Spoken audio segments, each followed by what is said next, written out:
ओम शांति। 12 अगस्त की बाबा की मुरली। मीठे बच्चे, अब वापस घर जाना है, इसलिए बाप को याद करने और अपने चरित्र को सुधारने की मेहनत करो। प्रश्न: अज्ञान नींद में सुलाने वाली बात कौन सी है? उससे नुकसान क्या हुआ है? उत्तर: कल्प की आयु लाखों वर्ष कहना यही अज्ञान की नींद में सुलाने वाली बात है। इससे ज्ञान नेत्रहीन हो गए हैं, घर को बहुत दूर समझते हैं। बुद्धि में है अभी तो लाखों वर्ष, यहाँ ही सुख दुख का पार्ट बजाना है, इसलिए पावन बनने की मेहनत नहीं करते हैं। तुम बच्चे जानते हो अभी घर बहुत नज़दीक है, अब हमें मेहनत करके कर्मातीत बनना है। लंबी आयु कह दी तो अज्ञान की नींद में सो गए, नेत्रहीन हो गए, घर को बहुत दूर समझा और समझा कि अभी तो यहाँ ही सुख दुख का पार्ट बजाना है, इसलिए पावन बनने की हिम्मत नहीं करते हैं। और बच्चे जानते हैं अभी घर बहुत नज़दीक है, उन को घर दूर दिखाई देता है। बच्चे समझते अब घर नज़दीक है, अब हमें मेहनत करके कर्मातीत बनना है। ओम शांति। मीठे मीठे बच्चों को अब बाप ने घर याद दिलाया है। बल भक्ति मार्ग में भी घर को याद करते हैं, परंतु वहाँ जाना कब है, कैसे जाना है, वह कुछ भी नहीं जानते। कल्प की आयु लाखों वर्ष कह देने कारण घर भी भूल गया है। समझते हैं लाखों वर्ष यहाँ ही पार्ट बजाते हैं, तो घर भूल जाता है। अभी बाप याद दिलाते हैं, बच्चे घर तो बहुत नज़दीक है, अब चलेंगे अपने घर। मैं तो तुम बच्चों के बुलावे पर आया हूँ, चलेंगे। कितनी सहज बात है। भक्ति मार्ग में तो पता भी नहीं पड़ता कि कब मुक्ति धाम में जाएंगे। मुक्ति को ही घर कहा जाता है। लाखों वर्ष कह देने के कारण सब भूल जाते हैं। बाप को भी तो घर को भी भूल जाते हैं। लाखों वर्ष कहने से बहुत फर्क पड़ जाता है। अज्ञान नींद में जैसे सो जाते हैं, किसको भी समझ में नहीं आता। भक्ति मार्ग में घर कितना दूर बताते हैं। बाप कहते हैं, वाह, मुक्ति धाम में तो अभी जाना है। ऐसे थोड़े ही है तुम कोई लाखों वर्ष भक्ति करते हो। तुमको पता भी नहीं कि भक्ति कब से शुरू हुई है। लाखों वर्ष का तो हिसाब करने की दरकार ही नहीं। बाप को और घर को भूल जाते हैं। यह भी ड्रामा में नूंद है, परंतु नायक इतना दूर कर देते हैं। अब बाप कहते हैं, बच्चे घर तो बिल्कुल नज़दीक है, अब मैं आया हूँ तुमको ले चलने। घर चलना है, परंतु पवित्र तो जरूर बनना है। गंगा स्नान आदि तो तुम करते आए हो, परंतु पवित्र बने नहीं हो। अगर पवित्र बनते तो घर चले जाते, परंतु घर का भी पता नहीं तो पवित्रता का भी पता नहीं। आधा कल्प से भक्ति की है तो भक्ति को छोड़ते ही नहीं। अब बाप कहते हैं भक्ति पूरी होती है। भक्ति में तो अपरंपार दुख रहता है। ऐसे नहीं कि तुम बच्चों ने लाखों वर्ष दुख देखा है, लाखों वर्ष की तो बात ही नहीं। सच्चा सच्चा दुख तो तुमने कलयुग में ही भोगा, जबकि जास्ती विकारों में गंदे बने हो। पहले जब रजों में थे तो कुछ समझ थी, अभी तो बिल्कुल बेसमझ हो गए हैं। अब बच्चों को कहते हैं सुखधाम चलना है तो पावन बनो। जन्म जन्मांतर के जो पाप सिर पर हैं उन्हें याद से उतारो, याद से बड़ी खुशी रहेंगी। जो बाप तुमको आधा कल्प सुखधाम में ले जाते हैं उनको याद करना है।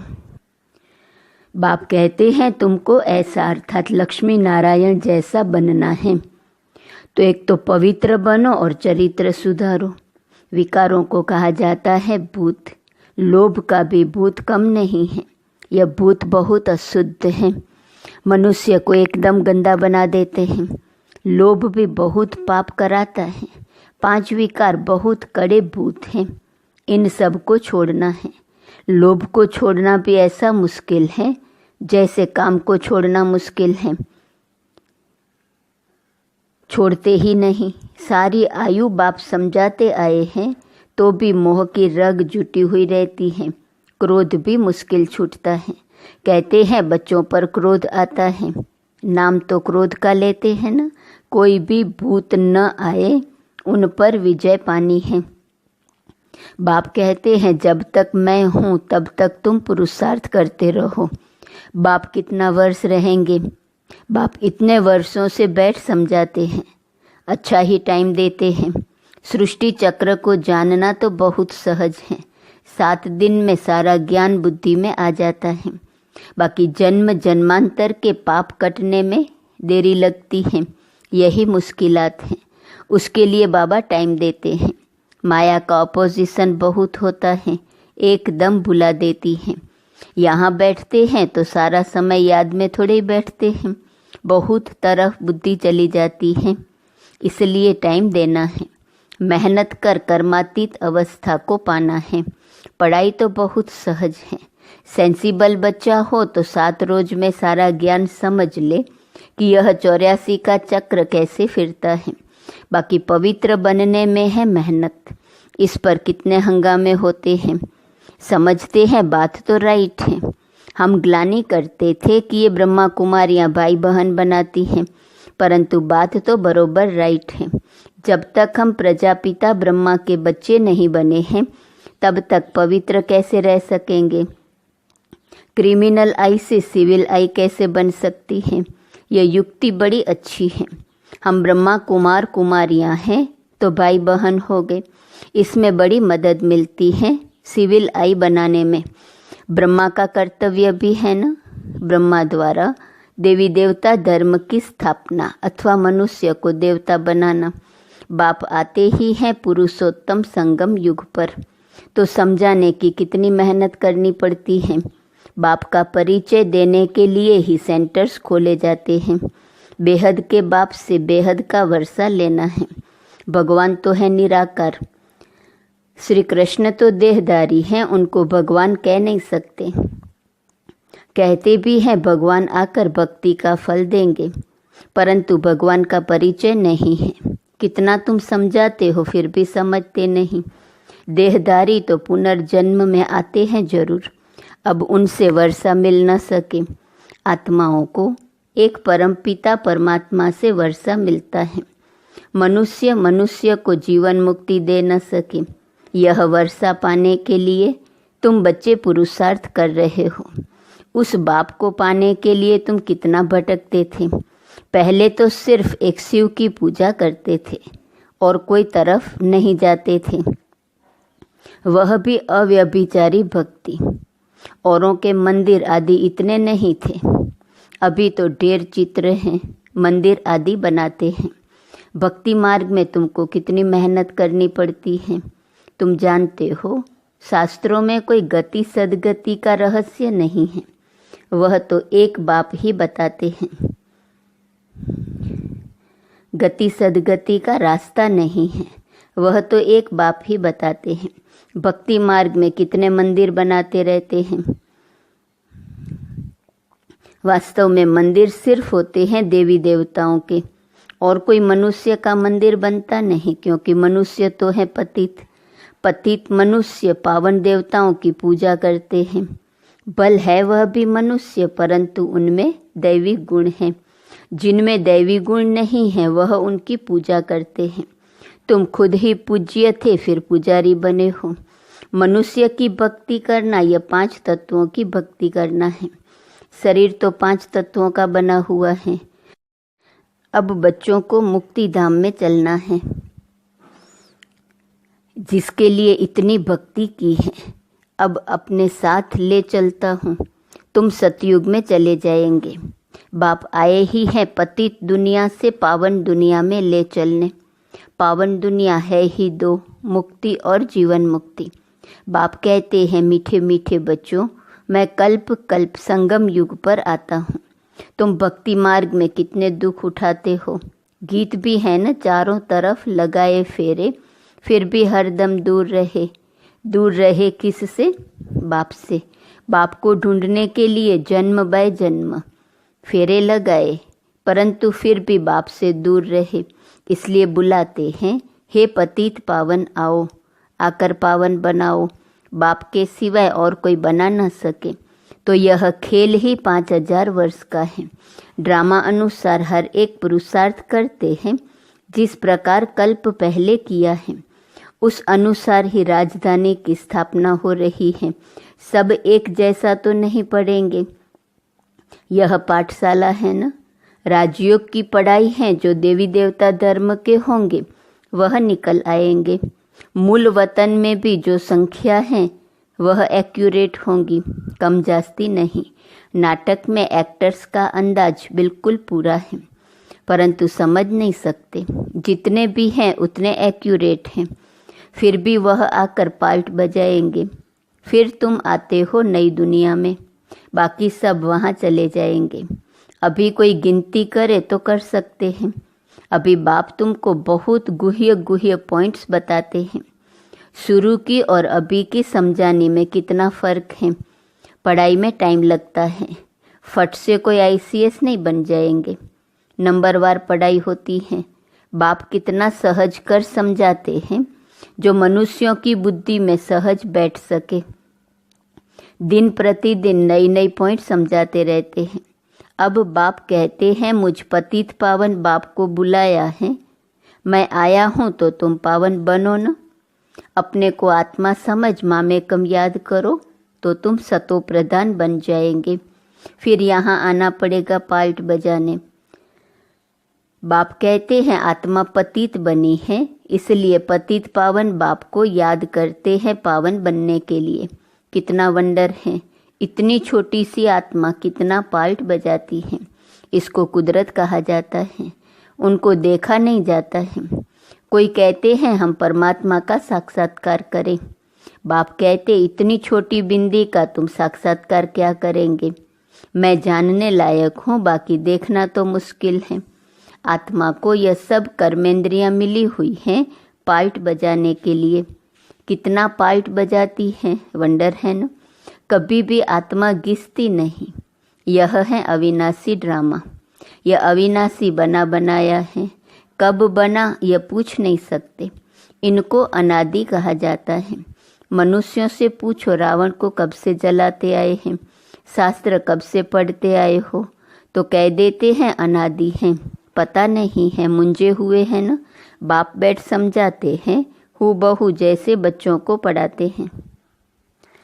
तुम जानते हो हम बिल्कुल बेसमझ थे, फिर बेहद की समझ आ गई है।